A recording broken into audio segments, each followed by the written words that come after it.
Let's talk to Alan Miller, see how he's doing today. Alan, very good afternoon to you. Good afternoon, Mike. Thanks for having me. Not at all. Thanks for joining us. What's actually going to happen this afternoon in Parliament? They're going to debate the next stage, I guess, of the online safety bill. But for a lot of people, they hear about this, but they don't really understand the sort of the machinations of it. So tell us what's going to happen. So, well, it's been going back and forth for some time. A lot of people submitted responses to it. We did. We had Francis Hoare, who's a barrister, write on it. The idea that you can have legal but harmful language that would be taken down on the basis that it was legal to speak, but it could harm people in some way, was, in our opinion, very, very draconian, very wrong, very subjective. That now is looking like that's coming out in that context. However, there is still, it's now what the government's doing, as it often does, is it's reverting back to the terms and conditions. It's allowing big tech to use their own terms and conditions, which are also linked to some other items. So where the interpretation is that something could be malicious, it's still open to subjective interpretation. And we've just seen what's happened with Twitter and the Twitter files, where decisions are being made on a subjective basis about what kind of things to allow and not allow. And as soon as you do things like this and you fine or you encourage big tech, and the big tech and the state kind of get intertwined in terms of policing our language and what we can and can't say, we're in for a terrible time. Now, people have got concerns about young people, and, you know, anyone who's got kids or people who don't have kids, there are significant concerns. The question for all of us is, though, and it's a bit like the lockdowns question, where there are concerns for some people, do we then make impositions and punish the whole of society, or do we try and work out sensible solutions? Now, the thing is, we should say, Mike, there are already laws and rules sufficiently in society, right? So this is one of those moments where you have a situation where the government, and also under pressure from the opposition, because some in Labour say they don't like the idea of free speech, it's very dangerous. You notice these conversations all come around the word safety is used all the time. They think the public needs to be kept safe because we're actually dim, we can't exercise decent judgment, who knows, we might end up going and vote for something that they don't like. The whole idea is that somehow the patricians, the technocrats, whether it's the government or the opposition, they should be really the decision makers, the smart ones, the bright ones, whereas we, the great unwashed, we shouldn't really be able to look at these things because we can't discern them properly, and actually we may end up, you know, going crazy. They think many of us are rabid. We know that the discussions in the last couple of weeks paints Britain as though we're all like terrible, we all have very prejudiced ideas, when actually Britain is very welcoming and very integrated and is in many ways, you know, a great shining example of many good things. Yes.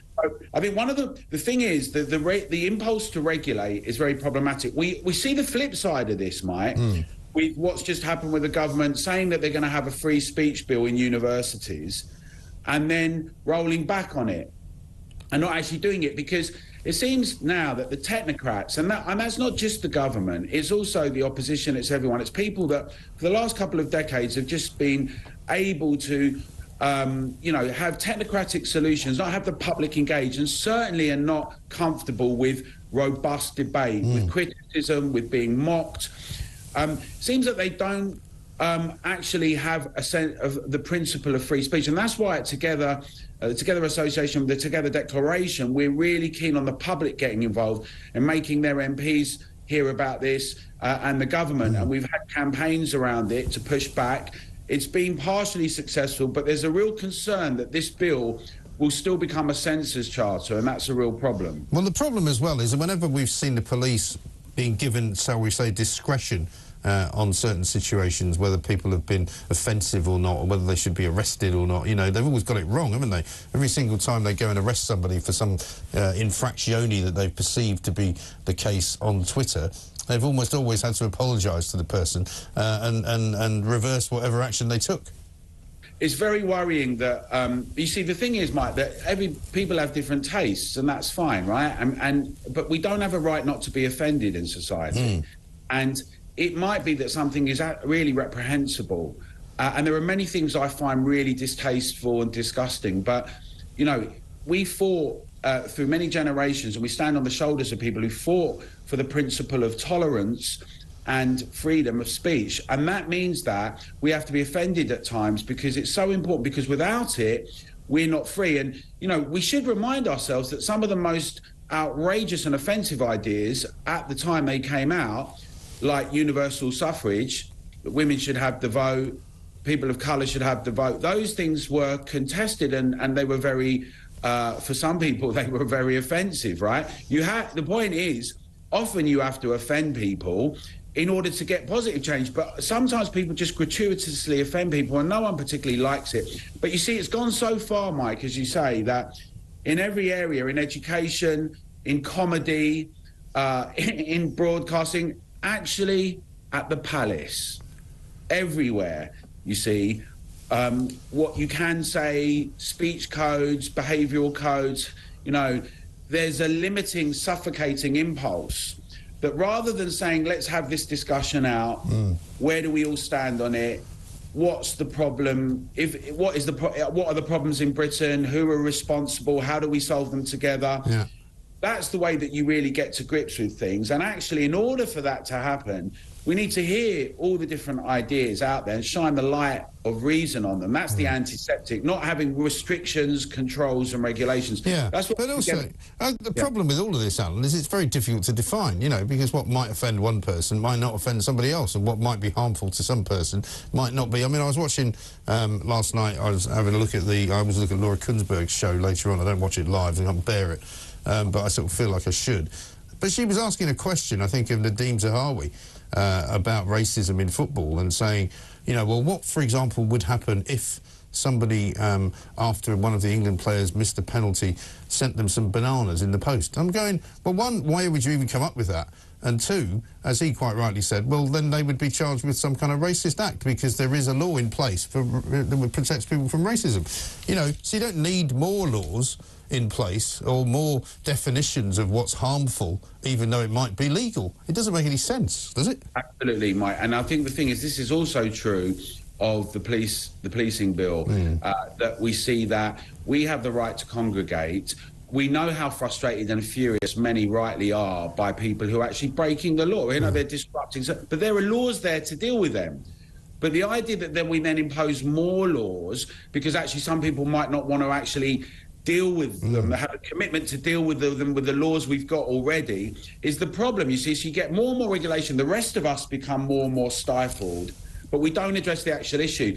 And that's the point. And I think we have to say that there's a certain amount of resilience and robustness that we have to recognise within one another. Most people are very well intentioned, and even those that are not, that are disingenuous, we have to pay slightly a price for that. But the most important thing is, the last 3 years has seen so many people, academics, scientists, journalists and others, taken down for saying things, asking questions, and some of them may well have been slightly bonkers, many of them were not, and very erudite. But the point is, when you start saying you're not allowed to say that, this isn't possible for people to hear, we then have lost the ability to speak freely. And we've got to uphold that in Britain. We can shine a light, like we did with the vaccine mandate and challenging that. We can shine a light around the world and say, you know, this is a really important thing, that we don't need big tech and government regulating how we speak. We have to be able to speak openly with everyone together, with fellow citizens. Yeah, I think you're absolutely right. I mean, we were talking this morning about the whole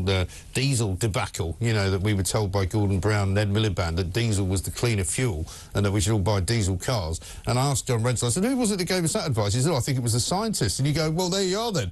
Look at them, they're not saying that now. Same with COVID, you know, science, follow the science. Well, you follow the science, and then suddenly they go, oh, actually, we got that wrong. But you were telling them they had it wrong at the time, but you got arrested, I'm afraid, and locked up for it, you know. Well, absolutely. And the other thing we're seeing as well, what I'm very nervous about, excuse me, is... Making you cough, you're so nervous. No, exactly. Is the idea, excuse me, is the idea that we actually lock down cities for the environment. So yeah, what's this is going on in Oxfordshire, this Oxfordshire sort of climate lockdown thing? Indeed. So 15-minute cities, the idea that it's a C40, it's called 15-minute cities, and in Oxfordshire they're going to proposing they implement a plan to have people only allowed to go outside certain zones for 15 minutes, and then there'll be fines and bans and impositions. So it's like this regulatory control. It's not a discussion about how to transform infrastructure or to improve things using, it's all about nudge, regulate, impositions. And this is not just in Oxfordshire. There's plans to do all sorts of things around Brent Cross and Leeds and across the country. It's why Sadiq Khan's so excited about his ULEZ, even though so many people challenged it and said they didn't want it, like with actually low traffic neighbourhoods. And what's happening is, bit by bit, we're having these ideas that the technocrats that know best can impose their things on us and to us with this alleged idea of a story of what's going to happen. And I think the thing is, you need to interrogate the story. But that's why together also we're saying we need to take back democracy now. We need to say the public needs to get engaged, your viewers and listeners. We need to be able to hold our elected representatives to account. We need to put pressure on them and say, this isn't acceptable. This is not what we've signed up for. We didn't agree to sort of jettisoning our freedoms, to have a war on cars, to say that wealth creation is a problem, that we all have to have limits imposed on us. Where was this evidence? We're not accepting it. We need to take back democracy together. Right, absolutely right. Well, listen, great to talk to you, Alan. Thanks very much indeed for pointing all of that stuff out to us. Alan Miller, co-founder of the Together Declaration. We'll be keeping an eye, of course, on that whole reading of the online safety bill coming up later on